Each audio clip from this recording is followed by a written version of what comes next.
Hello, netizen! Hello, world! Today is another day. It's a blessed Monday. By the way, this is Ella's Vlogs. And for today's video ay samahan niyo ako sa aking araw kung ano mga ginagawa ko habang wala akong amo dito.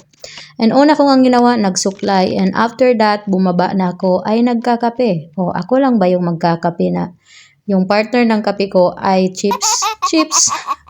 Kape tayo with tulala. And after ko ngang magkape ay ayun na nga, nilabas ko na yung ginawa ko nung nakaraang araw na patty burger. Basta yun, patty burger.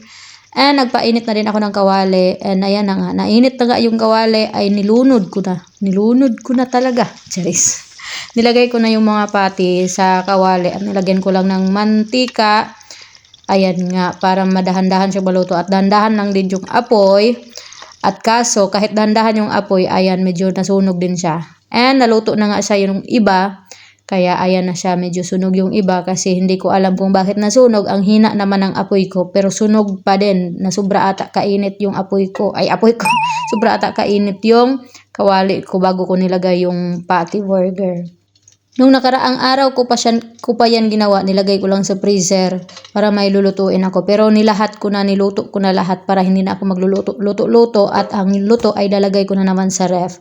At ayan na nga, medyo itim nga kasi nga, siyempre, cooking tayo chef tayo kaya sunog siya. And tinikman ko nga, masarap naman talaga siya. Charis, basta ako yun, masarap talaga yan, charis. And after nga, gumawa nga ako ng sariling burger ko. Pero yung bread ko ay sliced bread kasi wala tayong ibang bread dito sa bahay. And nilagyan ko lang ng mga abubot. Nilagyan ko ng lettuce with cheese. Ayan, yung cheese ko ay matagal na yan sa rep. Hindi ko alam kung expire na ba o ewan. Kaso na-realize ko na mayonnaise pala first bago yung cheese. Kaso yung mayonnaise ko ay hindi talaga siya. Kaya binuksan ko na lang para matanggal yung laman. Okay. At ayan na nga, at hindi ko na pinakita kung kumain ako. And pagkatapos ko ngang kumain, ayan, nag-toothbrush tayo. Siyempre, as usual. Kasi pagising ko, wala akong toothbrush. What? Dumiretso na ako bumaba at hindi ako nagtutoothbrush kasi nga masakit yung ngipin ko. Pag masakit ang ngipin ko, hindi talaga ako nagtutoothbrush. And hindi din ako naghihilamos talaga.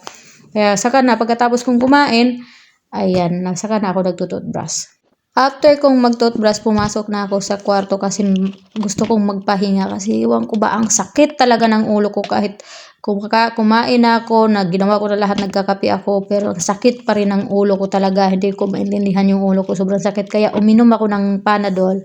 And habang nakapagpahinga na ako ng ilang oras, then bumaba na ako sa labas kasi magwawalis ako. Actually, may blower naman akong ginagamit pero hindi ko ginamit ngayong araw talaga kasi nga kukonti lang naman yung mga dahon-dahon na naglalaglagan. Hindi naman lahat ng space dito sa bakuran ay may mga dahon na naglalaglagan.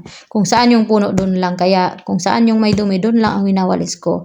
Ito yung ginagawa ko tuwing hapon talaga. Actually, masarap ngayon kasi nga malamig. And hanggang dyan na nga lang. Bye-bye. Thank you for watching. And don't forget to follow and subscribe.